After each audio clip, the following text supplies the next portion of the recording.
In the West Coast, California, places like that have very low foreclosure rates, in part because the housing market is incredibly strong. So if you are in a foreclosure situation, you can solve it easily and not have the foreclosure go out. A special concern, I think, for us is, and those of us concerned about preserving homeownership, is what happens to underserved borrowers. We've got millions more families who are traditionally underserved in the marketplace today. It's not clear that consumers really understand what they're getting into. If any of you actually have an adjustable rate mortgage, I'd be curious how well you understand it. Now imagine that as somebody who was sort of brought through the process by a broker who they got through a friend of a friend who they just kind of trusted, and there was a mound of papers that they closed and they just quickly signed. We've done a lot of surveys and focus groups with borrowers. It's not clear that borrowers fully understand what they're getting into. There's also issues of property condition. What condition the properties are in, how well they're maintained, how well people can manage payment shocks when they happen, and then how well they can manage trigger events. And are trigger events more likely? So is a lower wage worker more likely to face a job layoff or a disruption in income or a disability?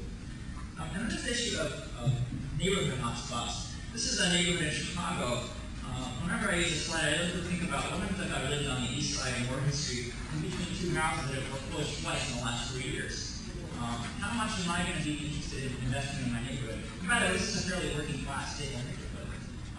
Foreclosures tend to be concentrated because our sort of class and race discrimination over time has tended to put people in sort of concentrated areas. So you have a lot of people in lower value housing with similar credit backgrounds, and they sort of have these hotspots of foreclosure that sort of really undermine neighborhood confidence.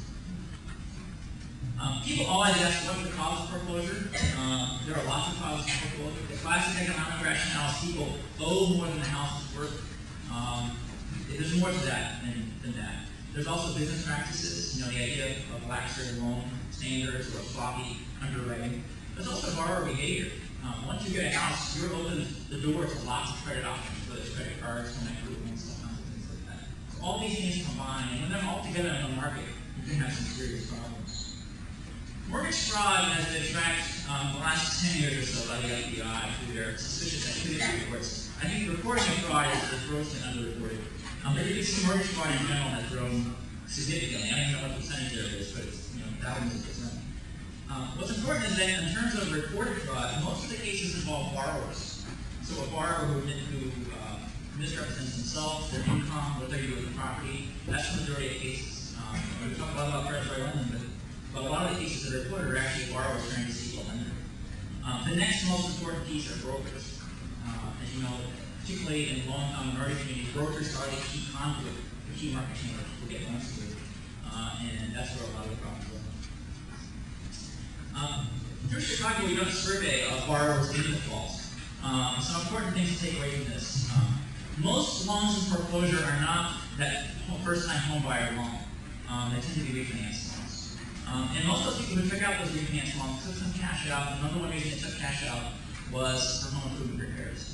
Oftentimes because they bought older homes and needed some work. So when you're talking about foreclosures, borrowers and delinquents, and those of you who kind of know this, it's mostly refis, and it's mostly cash out refis, oftentimes done because somebody intended to do some work in the house. Why is it that people got in trouble? The number one reason is job loss. For low-income people, though, job loss is also coupled with problems in the family, like a health problem with them or somebody else in the family or a death in the family. When you combine those two things together, it's very hard to get back to work, it's very hard to get cash flow to pay that mortgage. So you start to have some serious problems. A lot of these folks are first-time buyers, first-time refinancers, and many of them are in bankruptcy. Most of them are new home buyers, at least in Chicago. They've been in the market for quite a while. And it's not uncommon for these foreclosures to be senior citizens who traditionally haven't had any mortgage at all. So they've already experienced in the marketplace as income too. It's important to understand that most borrowers in default will figure out a solution. They will self-cure. And particularly in the prime market, if you don't have to worry too much about building a borrower, they'll figure out a solution. It's also important to remember, and you'll hear a lot about this today, lenders and servicers have a growing array of tools to help people in a tough situation. Loss mitigation tools, workout tools to help them get through a rough patch. Most borrowers don't know that, and you're going to hear more about that in a minute.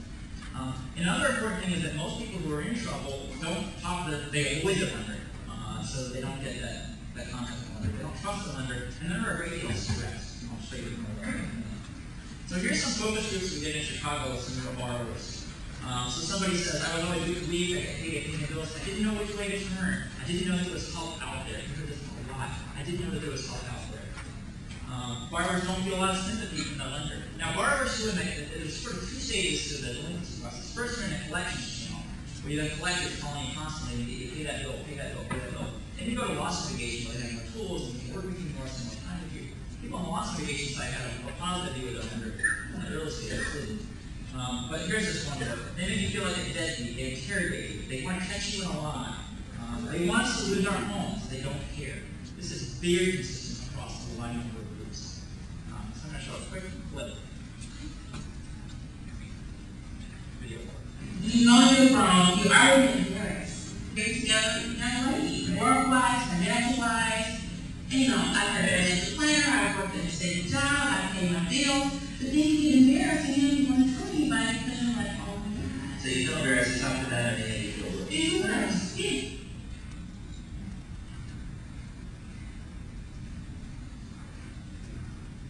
I was born and raised in I just don't see correctly growing up like this. It's just almost scary. Sometimes you want to buy this 3-4 houses in one block.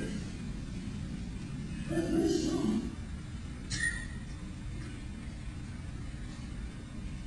I don't know what person, when I tell the person I did not have money, then she said, well, what is the problem? And I told her what the problem was, and she said, wait just a minute, there's a department here that can help you with that. I had 20 people on my house. I had the 21st person actually listened when I was telling her, and I said, wait just a minute, this department can help. Those of you who know the service industry know what happened there, right? The first time you get as an industry, you know, in the old school sort of consumer lending market, they used to really work to try to create a cooperation with the market. It wasn't the sort of game playing, you know, if we give an inch, they'll take a mile, you can't let them. You know, you've got to sort of think about how people feel and whether, you know, you're alienating them in that process. And I think we hear a lot about that. In fact, this next slide, we did a survey of borrowers and their opinion of the lender's willingness to help. And then we also asked them a bunch of questions about their sort of current conditions and their stress levels. So things like sort of on a scale, their fatigueness, their issues in anxiety, and sort of all these sort of standard psychological index measures of stress levels. And you can see that people who are under high stress who contacted the lender had extremely negative perceptions of the lender, more negative than those who weren't under stress. And Mel talked about this sort of growing behavioral finances.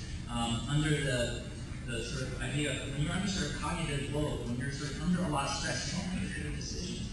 And so when somebody's coming at you, you're under stress and they're saying, pay me, where's the payment? It just makes them retrench more.